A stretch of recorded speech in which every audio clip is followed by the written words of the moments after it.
Welcome, guys. Welcome to the Figure 4 TV.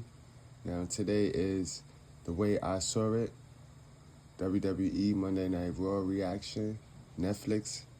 And this is week 2, guys. And already going into week 2, I kind of knew we was going to get back to our usually scheduled program on Monday Night Raw.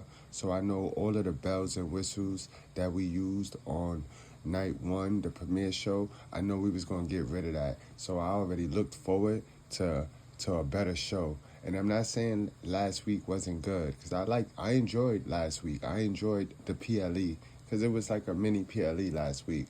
But this week we got back to what Monday Night Raw is known for and what it usually does. So the show started off with CM Punk. He came out to the ring, big pop as always, and they was in San Jose, California this week.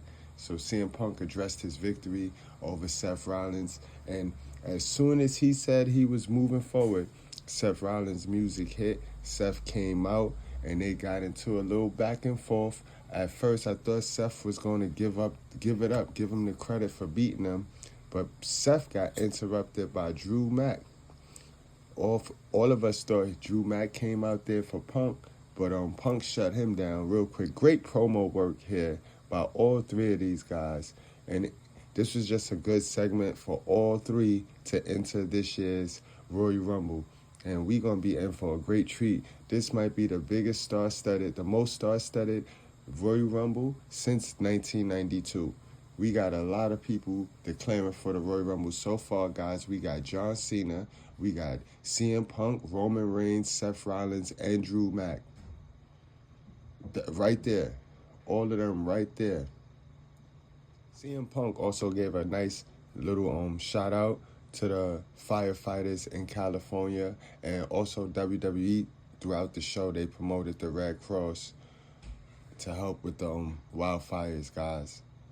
So then we moved to the next segment, which was, like they said on the show, this was nobody's surprise. This was no secret. Penta, he's here now. He's in the WWE, and he went against Chad Gable. And unfortunately for Chad is put over talent now. He's just putting these guys over. But this was a great match. This was a good match.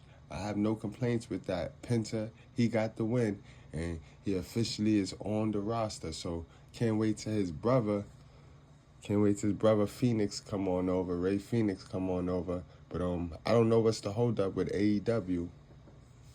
Go into a very interesting segment in the back. Liv Morgan and Finn Balor, that they haven't been seeing eye to eye. And Dominique, after him trying to get his hug and get his smooches back with Rhea, he got some making up to do. So they played on that aspect of things. Dom asked Finn Balor if he wanted him to come ringside, and Finn Balor told him, nope, worry about your girl, bro. You got bigger fish to fry. So Liv fronted like if she wasn't mad at Dominique, but this is not going to end well for Dominique. It's nothing like a woman scorn. So for the time being, she's pretending like she ain't see it or she ain't upset, but it's going to definitely come back to bite Dominique in the buttocks. The next match, guys, was Sheamus, and he went against Ludwig Kaiser, and these guys been fighting for a while now. There's been a feud for a while, and this is just getting Kaiser over. This is just proving Kaiser's toughness, and this is proving that Kaiser could go with the heavyweights. So Sheamus wins this match. Bro kick as usual. Not a bad match, you know what I mean? And then he get into a 7 match with Braun Breaker, guys. So that set up their little feud for next week. Sheamus versus Braun Breaker, IC title. And that's going to be interesting, guys, because they might give Sheamus the title for the pop. They might give him the title for the pop. Who knows? Now, Kathy Kelly, she catches up with Seth Rollins in the background, and she mentions to him that he's going to be facing Drew McIntyre next week. And, they had that WrestleMania match, so Seth Rollins owe him one. And before Seth Rollins could walk off, he bumped into Sami Zayn, and Sami and Zayn had a back and forth, and Rollins explained to Sami that he had a tough week, but he told Sami that he didn't. And Sami looked puzzled because Sami, like, what you talking about? Sami wasn't in nothing. But then Rollins told him that because Roman got that Ula Fala back, Sammy should be happy because he's so busy helping Roman and he not even looking out for himself. So Sammy stood there. So could we be looking at a Sammy Hill turn, guys? Would y'all turn Sammy Hill? Should Sammy join KO? Put it in the chat. So Karrion Kross, he leaves the general manager's office, and then he tells The Miz that the YS6 been moved to SmackDown. So it's crazy now, and I think that that's gonna be the YS6 last reboot. Get him a different show to be on, and that might be a good move for them. But it ain't about what show they on. They gotta get him into something now. They gotta get him into something. They gotta write something out for them. They gotta split them up too. They don't always gotta move in that pack. But The Miz could be good now. He could breathe easy. So the camera pans to the audience, and we see the NXT World Champion, Oba Femi, Awu. And then Gunther comes out. So Gunther comes out, and he looking stoic as always. And after Gunther says a couple of his words, then Jey Uso comes out. And this the only part of tonight that I did not like. I don't like how we gonna keep using Jey Uso to get these people over, bro. We use Jey Uso too much for the IC title. We use Jey Uso for Braun Breaker. We use Jey Uso for Gunther already. So it's like, and they're just doing this to get that match on main event. That's cheesy. That's whack booking. You could put somebody else in that position. Lyra Valkyria is your first ever Women's Intercontinental Champion, and I think that's a good choice because, WWE not going to play with the IC title because that's their lineage and that's their title. They're not going to play with that title like they'll play with the U.S. title. They're going to give that U.S. title to old Karen, that form of Chelsea Green. Chelsea Green a good wrestler now, but her independent style, not this Karen style. Like, you see her, she not even fighting any of her matches. She got Piper Nevins doing the work for her. So I'm glad they got Lyra with the Intercontinental title because that put some respect on it. She was doing her thing. They called her up. She was doing her thing up into the queen of the ring. Remember, she would have been queen of the ring. And then it's like they just put her on the back burner. They just left it in. So it's good that she got this win, and it's good that she the inaugural Intercontinental Champion because you're supposed to bring prestige to the title. Like, the champion's supposed to bring prestige to the title. So I like that choice over here on Raw. Next, guys, we see Finn Balor warming up for his street fight. And then we go into The Miz versus Sami Zayn, which, oddly enough, guys, this was not a bad match. I'm not even going to hold you. Sami Zayn get the win, and he needed a win.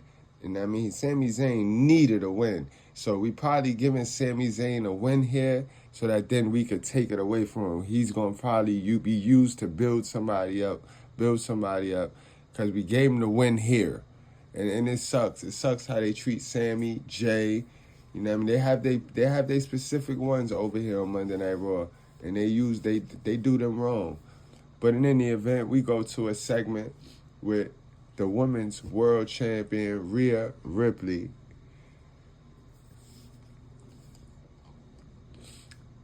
And Rhea Ripley, she addresses the victory that she had, and out pops Nia Jax, guys. So this is where that transfer window come into effect. And this is how Monday Night Raw going to do it. Netflix, Monday Night Raw going to interchange some of the SmackDown storylines. It ain't so much of a brand split anymore, guys.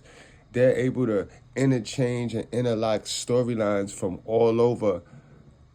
And I mean, they just not going to interchange an NXT storyline. But if you noticed last week, they had KO come and merge his SmackDown storyline with Cody in the Roman and Solo match. So that's just how they're going to give Netflix a little bit extra. Because Netflix want a couple of more stars, so that's how they can give them the stars without actually, selling the product. But that was a good merge right there because we had Nia Jax and Bayley pick their feud up because we know Bayley the number one contender anyway for Tiffy Time's title. So Nia, she came on over barely came out the crowd, and they almost got it in. Nia also took a push at Rhea Ripley, so I mean, Rhea do need some opponents. Rhea do need some opponents, and quiet as kept. I know Nia won the Queen of the Ring, so she probably got her little wins for this time being. But she's always a strong possibility for the Royal Rumble, and she hasn't won a Royal Rumble yet, guys. I'm just saying.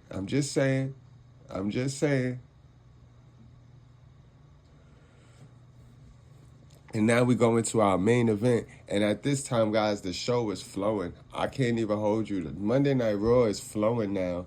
Flowing.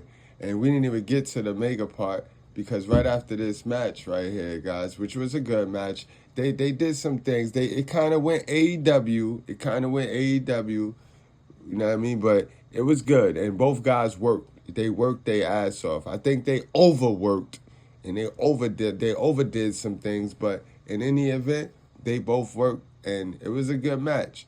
You know what I mean? Good match. Damian Priest gets the pinfall, and he celebrates. And the show, guys, went off at 10:30 p.m. Eastern Time, guys. 10:30. Now, I like the way they doing this 3 hours. They know they got 3 hours, but they still booking the show for 2 hours. And if it roll over, then it'll roll over. Like this rolled over for a half an hour without them having to put any filler in there to make the TV time. They didn't have to put a stupid segment so the show could flow better and they could book the show better on the streaming network. So I think I like this Netflix thing. And it went right off, guys. I was sitting there stuck looking at the screen. I had to call my guy Red Carpet Ring and be like, hey, bro, am I bugging? And man, so that was Monday Night Raw today, guys. Y'all like, share, subscribe, and I'll see you guys later.